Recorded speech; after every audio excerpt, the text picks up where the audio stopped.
शेतकऱ्याच्या कांदा खरेदीमध्ये 10 किलोचा काटा मारणाऱ्या व्यापाऱ्याला शेतकऱ्यांनी जागेवर पकडून त्याचा गोरखधंदा बंद पाडलाय। रात्रीच चालणाऱ्या खेळाला ग्रामस्थांनी उडं पाडल्यानंतर शेतकऱ्याला दमदाटी करणारे फोन येऊ लागले आहेत। याचा तपास होऊन गुन्हा दाखल होणार का असा प्रश्न निर्माण झाला आहे। तर या प्रकरणामध्ये गाडी मालक असलेल्या एका शासकीय अधिकाऱ्याने शेतकऱ्यांना दमदाटी करत अश्लाघ्य भाषेमध्ये शिवीगाळ केली असून ग्रामस्थ संतप्त झाले आहेत। कर्जत तालुक्यामधील नांदगाव येथील नवनाथ बागल आणि बाळासाहेब बागल या शेतकऱ्यांनी आपला कांदा विकण्यासाठी आंबेजळगाव येथील शेख नामक व्यापाऱ्याशी संपर्क साधला। त्यानुसार रात्री 11 वाजता कांदा खरेदी करून ट्रक क्रमांक MH16 CD 0786 आणि त्याबरोबर मुनीम आणि काही हमाल असे सर्वजण निंबाळकर बागल बस्ती येथे आले। त्यांनी शेतकऱ्यांचा कांदा आपल्याकडील काट्यावर वजन केला असता आणि आपल्याकडील काटापट्टी बिल बुकामध्ये 52 किलोची गोणी अशी नोंद केली। याप्रसंगी शेतकऱ्याला वजनाबाबत संशय आला असता त्याने दुसरा काटा आणून त्या गोणीचा मोजमाप केला असता दुसऱ्या काटावर सदरपूर्वीचे 52 किलो भरलेल्या गोणीचे वजन 62 किलो भरले आणि त्यामुळे इतर गोण्यांची मोजणी केली असता प्रत्येक गोणीमध्ये 10 किलो वजनाचा फरक आढळून आला। या शेतकऱ्यांनी आपल्या परिसरामधील इतर लोकांना बोलावून घ्यायला सुरुवात केल्यानंतर गाडीबरोबर आलेल्या मुलीम्याने काटा दुरुस्त केला आणि घटनास्थळावरून पळ काढला।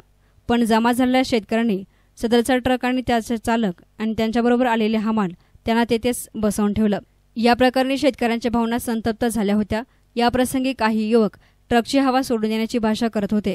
दरम्यान या ठिकाणी पकडलेल्या ट्रकच्या मालकांना फोन करून ट्रकला हात लावायचा नाही, हवा सोडली तर गुन्हा दाखल तर करीलच, पण मशीन आणून हवा भरून द्यावी लागेल अशी गुरमीची भाषा वापरली असता संतप्त युवकांनी ट्रक जाळून टाकण्याची भाषा केली। यावर मी बँगलोरमध्ये सेंट्रल गव्हर्नमेंटमध्ये असिस्टंट कमिशनर आहे आणि ती गाडी माझी आहे। तुमच्यामध्ये दम असेल तर गाडीला हात लावून दाखवा, तुमचा कांदा काढून फेकून द्या आणि वजनाबद्दलचा जो प्रश्न आहे तो व्यापाऱ्यांशी बोला, गाडीला हात लावायचा नाही अशी अरेरावीची भाषा या अधिकारी म्हणणाऱ्या व्यक्तीने फोनवर केली। याप्रसंगी अमोल दरेकर, महेंद्र बागल, रवींद्र दरेकर यांनी आपल्या भावना व्यक्त केल्या। काय केलं, दुसऱ्याचा काटा आणला, मला शंका आल्यानंतर मी दुसऱ्याचा काटा आणला, काटा आणल्यानंतर मोपल्यानंतर माझी गुन्हे आधी 52 भरली, 52 परत दुसऱ्याचा काटा आणल्यानंतर गुन्हे भरली 62-63 गुन्हे भरली। मी त्यांना म्हणलं थांबा, नंतर त्या दुसऱ्या शेतकऱ्याला माझ्या चुलत भावाला बोलल्यानंतर त्याला म्हणलं तुझ्या गुन्हा किती, तो म्हणला माझ्या गुन्हे 52 भरली। त्याचे बघितल्यानंतर त्याची सुद्धा 62-63 भरली। नंतर आम्ही आम्हाला म्हणलं की म्हणलं दिवाणजी बघा, दिवाणजी रात्री त्याला पळून गेला। आंबेजळगावचा व्यापारी मेजर शेख यांना फोन केला आम्ही, तेव्हा म्हणला त्यांनी सांगितलं मी आपण तोडगा करू, तर मी म्हणलं नाही तुम्ही डायरेक्ट इथे या, आम्हाला दम टाकतात। दिवाणजी रात्री त्याला पळून गेला। बऱ्याच शेतकऱ्यांना एका व्यापाऱ्याने कांद्याच्या गोणीमध्ये फसवलं आहे। त्यांनी काटा खोटा केलता आणि इथून पुढे व्यापाऱ्याला सांगतो तुम्ही आता कोणाला फसवलं आहे त्याचे सगळे पैसे माघारी द्या, माझ्याकडे रेकॉर्ड आहे।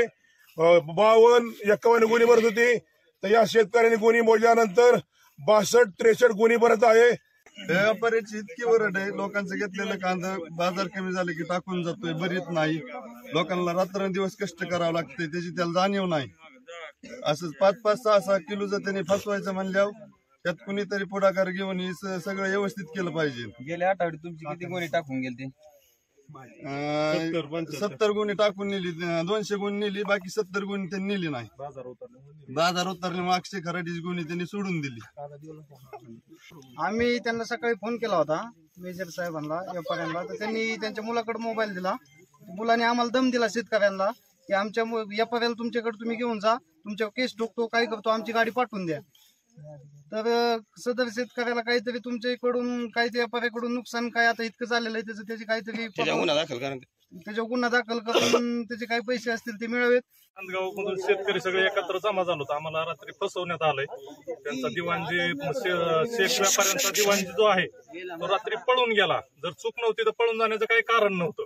आता त्याच्या गाडीवर जे नाव आहे तर नंबर आहे, आम्ही त्यांना फोन केला तर ते आम्हाला दमदाटी करतात की भारत केसरी येतं, DYSP असिस्टंट कमिशनर पोलीस म्हणून त्यांनी गुन्हा दाखल करू तुमच्यावर। म्हणजे शेतकरी म्हणा हा आमचा गुन्हा आहे का? मुळात आम्ही एवढं कष्ट करून कांदा पिकवायचा, आज 15 रुपये किलोने कांदा दिलाय, 10 किलो जर एका गुन्हीला म्हणजे 150 रुपये नुकसान, आज 100-200 गुन्हे येतं म्हणजे 30,000 रुपये एका रात्री जर हा व्यापारी फसवत असेल तर इथून पुढच्या काळात किंवा इथून पाठीमागं किती शेतकऱ्यांना फसवलं असेल हे आम्हाला याबद्दल न्याय देण्यात यावा किंवा ह्या गोष्टीचं काहीतरी हे करण्यात यावं।